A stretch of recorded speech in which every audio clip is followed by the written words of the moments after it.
자, 오늘 시편 본시는 시편 121편 본시는 일명 성전으로 올라가는 시, 성전으로 올라가는 노래라고 부제가 붙어져 있습니다. 당시 이스라엘 백성들은 하나님께서 정하신 특별한 절기가 되면 하나님 앞에 예배하기 위해서 본토인뿐만 아니라 이방 땅에 거주하는 디아스포라까지 먼 길을 향해 이제 걸어서 예루살렘 성전을 향해서 이제 길을 떠나곤 했습니다. 그렇다고 해서 오늘날처럼 도로가 포장이 잘 된 이런 도로도 아니고 또 안전한 교통수단이 있는 것도 아닌 이런 열악한 환경 속에서 이 절기를 지킨다는 것은 말처럼 쉽지 않았으리라 생각됩니다. 더욱이 예루살렘 그 산은 성전이 있는 예루살렘은 고지가 약 700 내지는 800 고지에 높습니다. 그 산 중턱에 시온산 하나님의 성전이 있었습니다. 그래서 이스라엘 백성들은 그 하나님의 성전이 있는 예루살렘에서 본토인뿐만 아니라 디아스포라까지 먼 길을 마다하지 않고 6월절이나 77절이나 초막절이나 이런 특별한 절기가 되면은 절기에 맞춰서 올라갔다는 것입니다. 그리고 그 산을 향해 갈 때 사실 쉽지는 않겠죠. 지금처럼 교통수단이나 여러 가지 환경이 좋은 것도 아니고 열악한 환경 속에서 절기 때를 맞추기 위해서 꾸역꾸역 올라갔다는 것입니다. 그리고 오늘 그 산을 바라볼 때 이스라엘 백성들은 그냥 산만 바라본 것이 아니라 산 뒤에 역사하시는 산 뒤에 있는 하나님의 성전을 바라보고, 하나님의 성전을 바라봤다는 것은 하나님을 바라보고 예루살렘 상해에서 나아갔다는 것입니다. 자, 그러면서 오늘 본 시인은 이렇게 고백을 하고 있지요. 내가 산을 향하여 눈을 들리라. 나의 도움이 어디서 올까? 나의 도움은 천지를 지으신 여호와에게로소다 하고 이렇게 고백하고 있습니다. 특별히 여기 이제 산이 나오는데, 내가 산을 향하여, 이 산이 나오는데, 산은 히브리 말로 하르라는 단어를 씁니다. 뜻은 산, 언덕, 산지, 이 다 이제 하르라는 단어를 쓰는데, 이 히브리인들에게 있어서 산은 영원한 불변성과 영원성을 상징하였기에 불변하시고 영원한 하나님을 나타낸다 이렇게 생각을 합니다. 산 하면은 하나님을 나타낸다 이렇게 개념적으로 그렇게 생각을 한다는 것입니다. 특별히 오늘 본문에 산에 이중적인 의미가 있는데, 그 첫 번째로 산은 우리가 넘어가야 될 장애물로도 볼 수 있습니다. 우리가 뛰어넘어야 될 장애물. 우리가 이쪽에서 저쪽으로 산을 넘어가면은 전혀 다른 세계가 펼쳐지듯이 산은 마치 우리 인생에 있어서 장애물과 같은 것이다 이렇게 한번 생각해 볼 수가 있겠습니다. 2026년 한 해 동안 우리가 마주해야 될 경제적인 산, 내지는 질병의 산, 내지는 관계의 산, 또 우리가 어떤 부분에 있어서 뚫고 나야 될 모든 부분을 산으로 해석할 수 있습니다. 우리가 위기를 만날 때 사람을 향하여 도움을 구하면은 틀림없이 도움은 받을 수 있겠지만 뒤끝이 반드시 뭔가가 캥기는 것이 있습니다. 그러나 눈을 들어서 천지를 지으신 하나님을 바라보고 그 하나님의 절대 도움을 구한다면은 하나님의 온갖 좋은 것을 누리게 되는 기회가 될 줄 믿습니다. 또한 산의 또 다른 두 번째 의미는 당시 이방인들이 우상을 숭배하는 산당이 어디 있었냐면은 산에 있었습니다. 예를 들어서 솔로몬이 이방 여인들을 많이 이렇게 해서 자기 아내 내지는 첩을 삼지요. 그런데 그들이 자기 신을 섬기기 위해서 온 산에다가 산당을 지어서 결국은 나중에 솔로몬의 마음까지도 돌리는 이런 불행의 역사가 있었다는 것을 우리가 열왕기서를 통해서 볼 수가 있습니다. 그러므로 도울 힘이 없는 우상을 의지하지 않도록 해야 돼요. 우상이라는 그 뜻은 사전적인 뜻은 허망한 자, 헛되다 이런 뜻을 가지고 있습니다. 허망하고 헛된 것을 의지하면 되겠냐 이거죠. 허망하지 않고 헛되지 않는 하나님을 의지해야 되는데 세상 사람들이야 그렇게 산다 하지만 믿는 성도들이 그렇게 산다는 것은 참 불행한 역사입니다. 제가 페이스북을 보다 보니까 이런 이제 글이 띄어져 있더구만요. 자식이 없이 죽은 사람들 있죠. 자식이 없이 죽은 사람들, 그 사람들 뭐라 그러죠? 무자녀라 그러나요? 자식이 없이 죽은 사람들, 이 남긴 재산이 있습니다. 자식은 없는데 재산은 가지고 있는 사람이 있잖아요. 그 재산이 있는데 자식이 없으니까 물려줄 자녀가 없으니까 그 돈을 국가에다 이렇게 이제 환원시키는 거죠. 그런 사람들이 제법 되는가 봐요. 그래서 시에서, 읍에서 그 사람들을 신년 이런 이제 새해가 되면은 다 모여가지고 제사를 지내는, 제례를 하는 이런 것을 오라는 것을 봤습니다.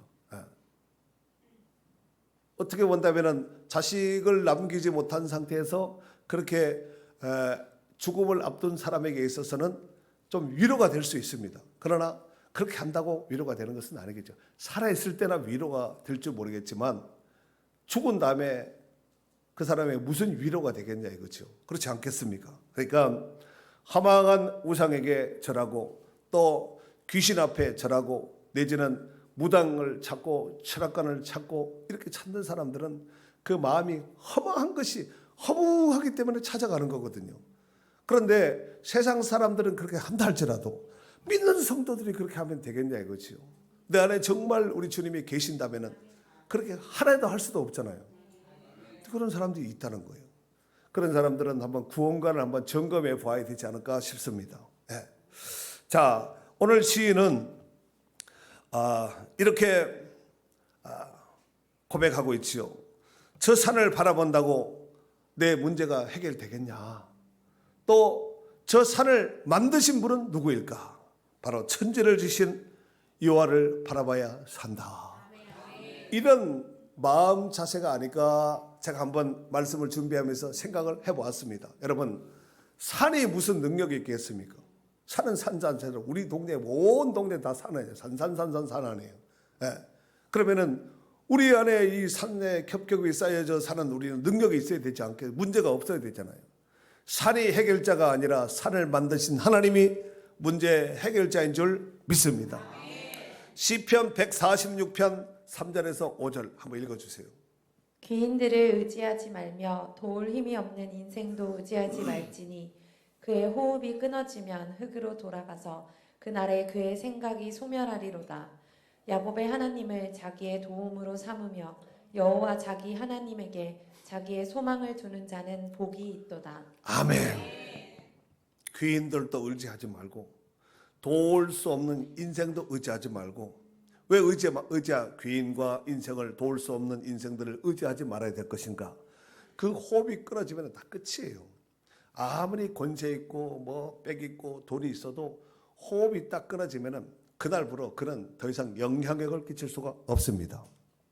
하지만 여호와 자기의 하나님에게 자기의 소망을 두는 자는 복이 있다 그랬습니다. 새해를 맞이한 모든 성도들 가운데 이 하나님께 소망을 크게 두고 바라보며 나가야 될 줄 믿습니다. 사랑하는 성도 여러분, 새해는 눈앞에 보이는 산과 같은 문제들만 바라보지 않았으면 좋겠습니다. 오히려 그 산을 지으신 하나님께만 모든 시선을 집중하고 올인한다면 하나님께서 잘돼가는 역사로 이끌어 나가게 하실 줄로 믿습니다. 우리가 당면한 문제만 바라보면 태산처럼 높아서 오히려 압도당할 수 있습니다. 그러나 문제의 역사하신 하나님만 바라본다면 태산 같은 문제를 할지라도 좁쌀같이 밀가루같이 날아갈 수밖에 없다는 거예요. 네. 오늘 본 시의 시인이 눈을 들어 성전을 바라본 그 까닭은 무엇일까요? 바로 천지를 지으신 여호와 하나님의 도움을 구함이었기 때문인 줄 믿습니다. 이처럼 믿음 있는 사람들은 곤란한 일을 만났을 때 힘들고 어렵고 고통 가운데 이런 위기를 만났을 때 사람의 도움보다는 하나님을 바라봐야 될 줄 믿습니다. 잠언 29장 25절에 보면은 사람을 두려워하면 올무에 걸리거니와 여호와를 의지하는 자는 안전하리라 그랬습니다. 시편 144편 15절에 보면은 이러한 백성은 복이 있나니 여호와를 자기의 하나님으로 삼는 백성은 복이 있도다 그렇습니다. 이러한 백성의 주인공들이 될 수 있기를 바랍니다. 자, 그렇다면은 왜 하필이면은 오늘 성경에 보면은 나의 도움이 어디서 오냐면은 천지를 지신 여호와 하나님께로부터 온다고 이렇게 묘사를 하고 있는데 왜 시인은 그냥 하나님께로부터 온다 그러지 않고 천지를 지으신 여호와께로부터 온다고 이렇게 고백했을까요? 그것은 바로 하나님의 능력의 무한함을 강조하기 위함이었습니다. 저와 여러분들이 위기와 어려운 상황을 만났을 때 우리를 도우신 그 하나님은 그냥 단순하게 힘센 하나님 정도가 아니라 천지를 지으신 창조주 하나님이 돕는다는 말씀입니다. 사무엘상 2장 9절에 보면은 힘으로는 이길 사람이 없다는 거예요. 힘으로 하나님을 대항해서 이길 자가 있다 없다? 없다요. 사무엘상 2장 10절에는 여호와를 대적하는 자는 산산이 깨어질 것이라 그렇습니다. 하나님을 대적하고 하나님을 대항해서 이길 자는 없습니다. 오히려 깨어지고 끝장날 수밖에 없다는 거예요. 그러니까 하나님을 대적하고 대항하는 것이 아니라 하나님을 잘 경외하고 잘 섬겨서 복의 복을 받을 수 있는 기회가 되어야 될 줄 믿습니다. 사실 사람의 도움은 영원하지 않습니다. 왜 그렇다 그랬죠? 죽기 때문에. 그리고 살아있다 할지라도 유통기한이 있습니다. 이를테면 가지고 있는 돈도 전에는 어마어마했지만 몇 년 뒤에 알거지가 되어서 비참한 사람이 된 이런 케이스도 얼마나 많습니까? 이게 뭐냐면은 사람이 가지고 있는 소유는 영원하지 않고 언제든지 바람이 나는 겨처럼 나를 수 있다는 말씀입니다. 뿐만 아니라 그렇게 돕고 함께 하겠다고 약속하고 뭐 서리 꿈에서 도장 찍고 막 뭐 찍고 해도 언젠간 또 획 들어서면 순식간에 다음날 돌아갈 수가 있습니다. 아니 등 돌릴 정도가 아니라 칼도 꼽는 사람도 있습니다. 하지만 천지를 지으신 우리 하나님의 도움은 결코 우리를 외면하지 않습니다. 더욱이 그분은 우리를 돕기 위해서 졸지도 않고 우리의 발이 실족하지 않도록 우리를 붙잡아 주신다고 말씀하고 있습니다. 이 확신만 있다면 우리는 광야 같은 인생길, 사막 같은 인생길을 걷는다 할지라도 당당하게 멋지게 걷고 승리하게 될 줄 믿습니다. 자, 오늘 메인 본문은 1절과 2절이지만 그 아래 말씀에 보면은 3절서부터 이제 8절까지인데 한번 읽어주세요. 여호와께서 너를 실족하지 아니하게 하시며 너를 지키시는 이가 졸지 아니하시리로다. 이스라엘을 지키시는 이는 졸지도 아니하시고 주무시지도 아니하시리로다. 여호와는 너를 지키시는 이시라. 여호와께서 내 오른쪽에서 내 그늘이 되시나니 낮의 해가 너를 상하게 하지 아니하며 밤의 달도 너를 해치지 아니하리로다. 여호와께서 너를 지켜 모든 환난을 면하게 하시며 또 내 영혼을 지키시리로다. 여호와께서 너의 출입을 지금부터 영원까지 지키시리로다. 아멘. 자, 여러분은 제가 다시 한번 읽으면서 체킹을 해드릴 테니까 여러분도 눈으로만 확인하세요. 자, 우리 하나님이 돕는다고 말씀하셨는데 그 하나님은 졸지도 않고 주무시지도 않고 우리를 지킨다고 말씀하셨습니다.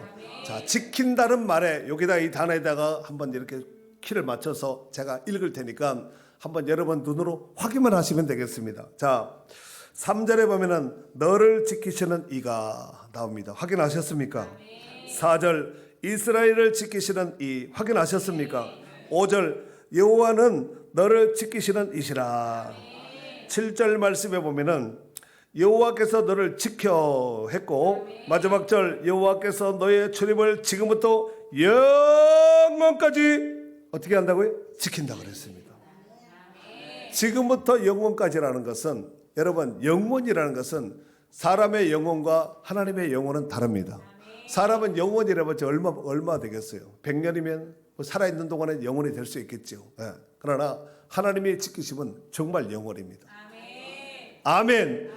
지금부터 영원까지 이걸 우리에게 한번 적용을 시켜본다면 오늘서부터 지금까지도 함께 하셨던 에베레셀에 하나님의 은혜가 있었지만 오늘서부터 지금부터 영원까지 지금부터 온란의 모든 삶 가운데 하나님이 지켜주시겠다는 거예요.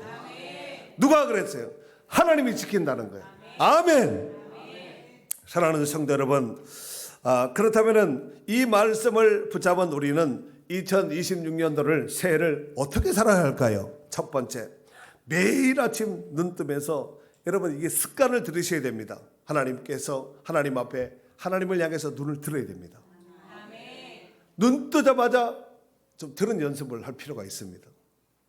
자꾸 들다 보면은 왜 들지 하다 보면은 졸다가도 하나님 바라보라 해서 봐야지. 물론 하나님 뭐 바라본다고 하늘에만 있는 것이 아니라 하나님은 온 땅에 충만하신 분이시지만 내가 눈을 향하여 산을 향하여 눈을 든다 그랬잖아요. 그 든다는 이런 퍼포먼스를 우리가 적용을 해서 눈 뜨자마자 이러지 말고 눈 뜨자마자 일단 뭐 한숨을 쉰다 할지라도 들고 한숨을 쉬세요. 아시겠죠? 들면 하품이 나올 수 있는 가능성이 많은데 그래도 하보다는 그 들면서 하품이 낫지 않겠나 휴 하는 근심보다는 그렇지 않겠습니까? 세상은 우리를 자꾸 우리의 눈을 아래로 바라보게 해요. 환경과 형편을 주변을 이렇게 바라보게 하거든요. 형편과 환경을 바라보고 환경과 형편에 매이게 하는 거예요. 자꾸 이거 보면 매이게 돼 있습니다. 그러나 저와 여러분들은 아침에 눈 뜨자마자 어떻게 하라고요? 눈을 들어야 됩니다. 그리고 눈만 들어서 될 일이 아니라 나의 도움은 오직 천재를 지신 여호와 하나님께 있습니다 하고 선포하셔야 됩니다. 두 번째, 하나님은 나의 도움이 되시는 분으로 인정을 하고 고백을 하는 것이 중요한 것 같아요. 하나님은 온 세상을 보이는 세계, 보이지 않는 모든 세계를 하나님이 주관하고 계시는 분이시지만 동시에 나를 도우시는 분이시에요. 그러므로 우리는 하나님을 멀리 계신 관념적인 추상적인 이런 하나님으로만 이런 생각할 것이 아니라 내 곁에서 내 안에서 함께 하신 하나님, 나의 짐을 들어주시고 내 짐을 져주시는 살아계신 하나님을 직접 체험을 하셔야 돼요. 하나님이 이렇게 도우시는구나, 하나님이 이렇게 길을 인도하시는구나, 이런 어떤 고백과 체험이 있어야지 고백이 나오지 않겠습니까? 시편 68편 19절에 보면은 이런 말씀이 있습니다. 날마다 우리 짐을 지시는 주, 곧 우리의 구원이신 하나님을 찬송할지로다. 우리 짐을 어떻게 해주신다고요? 날마다. 시편 55편 22절에 보면은 내 짐을 여호와께 맡기라. 그가 너를 붙드시고 의인의 요동함을 영원히 허락하지 아니하시리로다. 그렇습니다. 의인은 요동하면 안 돼. 반석처럼 큰 산처럼 바위처럼 떡 버티고 있어요. 바람만 조금 불어도 이렇게 흔들리고 이렇게처럼 갈대처럼 하면 안 되고 큰 바위, 큰 산처럼 말뚝처럼 깊이 박힌 말뚝처럼 어떤 시련과 문제가 온다 할지라도 버텨야 돼요. 마태복음 11장 28절에 우리 주님이 이렇게 말씀하셨지요. 수고하고 무거운 짐진 자들아 다 내게로 오라. 내가 너희를 쉬게 하겠다 그랬습니다. 인생에 수고하고 무거운 짐이 없는 사람은 한 사람도 없습니다. 살아있는 자는 다 멍에와 짐, 무거운 짐들이 다 있다는 거예요.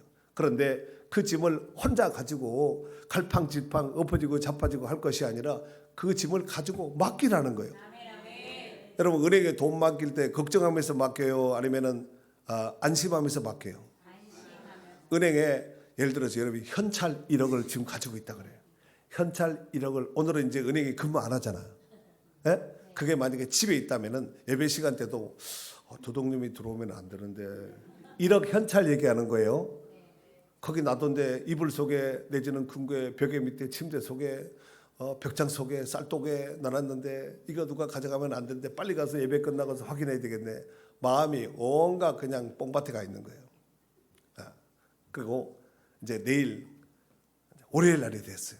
이제 은행에 가야 될까 집어 입금해야 되니까 가는데 그걸 가져갈 때 돈을 이렇게 들고 갈까요? 아니면은 가방에 넣어서 안 보이게 누가 모르게 이렇게 해서 갈까요? 해보셨구나. 1억도 없으면서. 그래서 가져가서 은행 앞에 다 입금하기 전까지 혹시 주변에 사람이 가까우면 신경 쓸 거야 안 쓸까요? 그 어떻게 최대한 이렇게 어찌됐든 돈 없는 척 해야 되잖아. 그래서 은행에 이제 딱 넘기고 은행에 딱 넘기고 입금해서 통장에 1억 딱 입금하는 순간 그때 마음이 어때요?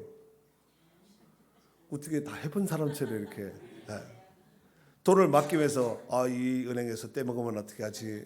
이 돈 안 주면 어떻게 하지? 이렇게 걱정하면서 맡겨요? 아니면은 마음 편안하게 맡겨요? 우리 하나님께 맡기는 것도 좀 은행원보다 못 하시겠습니까? 우리 하나님이 좀 마음 편하게 맡기라면 좀 맡겨야 돼요.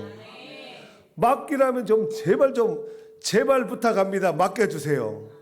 그런 노래 있었지 옛날에. 제발 부탁해요 울랄랄라, 제발 맡겨줘요 울랄랄라. 그런 노래 아세요? 얼마나 안 맡기고 얼마나 못 믿으면 그런 노래가 나왔겠어요. 좀 맡기고 은행원보다가 은행보다 하나님을 신뢰하는 자, 하나님이 얼마나 기뻐하시겠어요. 이제 2026년도라는 이제 큰 산을 우리가 넘어갈 때 나는 혼자다 이렇게 생각하시면 안 돼요. 우리 주님이 내가 세상 끝날 때까지 너희와 어떻게 있겠다 그랬죠? 항상 너희와 함께 하겠다 그랬습니다. 그 성경에는 그러고 있는데 자기 생각은 함께 하기를 뭐가 함께해요. 이래 하면 안 돼요. 아무도 없는데, 곁에 사람이 없는데 이렇게 생각하시면, 곁에 사람은 없어도 우리 하나님은 무소부재 온 땅에 두루 편만하신 살아계신 하나님이신 줄로 믿습니다. 하나님이 함께 하겠다면 아멘 감사합니다 이러면 되는데, 눈에 안 보이는데 그래도 이렇게 하면 안 돼요. 그 믿음 없는 사람이거든요. 믿음 없는 사람의 자세입니다. 하나님은 믿음 없는 자를 안 기뻐합니다. 그렇죠? 하나님께 나가는 자는 반드시 그가 계신 것과 또한 그가 자기를 찾는 자들에게 상 주시는 이심을 믿어야 할지니라 그랬잖아요. 믿어야 돼요. 네. 우리가 2026년 새해를 살아감에 있어서 혹 그렇지 않았으면 좋겠지만 때로는 힘들고 지쳐서 쓰러질 때도 있을 수가 있습니다. 때로는 큰 산 문제 같은, 정말 낭떠러지 같은 구름 같은 이런 위기와 난제로 인해서 한숨이 휴 하고 어떻게 하지 걱정이 될 때도, 근심이 될 때도 있을 수가 있습니다.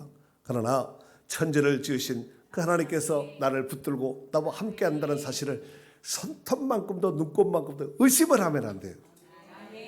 험산 준적을 걷는다 할지라도 아까 우리 하나님이 어떤 하나님이라고 그랬죠? 졸지도 않고 주무시지도 않고 우리의 발이 걸려서 넘어지지 실족지 않도록 하나님이 붙잡아 주시고 지켜주시는 살아계신 하나님이신 줄로 믿습니다. 자, 우리 한번 나의 등 뒤에서 같이 한번 찬양하도록 하겠습니다. 박수 치면서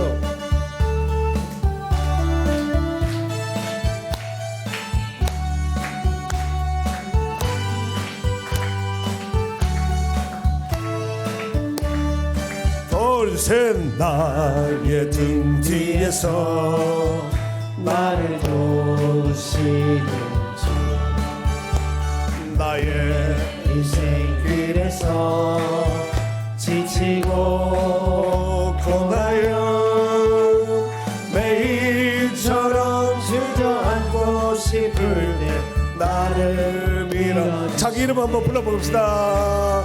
최고야 걸어라 내가 새 힘을 주니, 자기 이름 최고야 널 걸어라 내 나를 도우리. 나의 등 뒤에서 나를 도우시는 주, 평안의 길을 갈 때 보이지 않아도 지치고 고나여 넘어질 때면 다가와서 오른쪽에 이름 오른쪽에 걸어라 내가 새 힘을 주리니, 형제야 나 걸어라 내 나를 도우리. 나의 등 뒤에서 나를 도우시는 주, 때때로 뒤돌아보며 여전히 계신 주, 잔잔한 미소로 바라보시며 나를 채쳐 왼쪽에 가면서 일어나라 내가 새 힘을 주리니. 일어나 날 걸어라 내 너를 도우리. 할렐루야. 그래요. 우리 등 뒤에서 우리와 함께 하신 하나님, 우리 곁에서 우리를 붙잡고 계신 하나님, 그 하나님은 한시도 우리를 떠난 적이 없습니다. 우리와 함께 하시고 우리보다 우리의 인생길, 우리의 삶을 더 잘하시는 하나님께서 우리의 인생길을 이끌어 주실 줄 믿습니다. 사랑하는 성도 여러분, 혹여나 인생을 살아감에 있어서 누군가가 여러분들에게 당신의 도움은 어디서 오나요? 라고 묻는 분들이 계신다면 이렇게 대답하면 좋을 듯 싶습니다.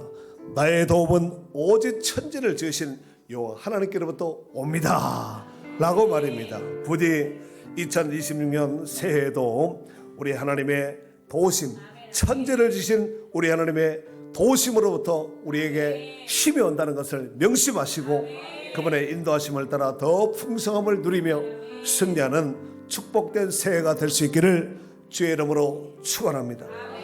축원합니다.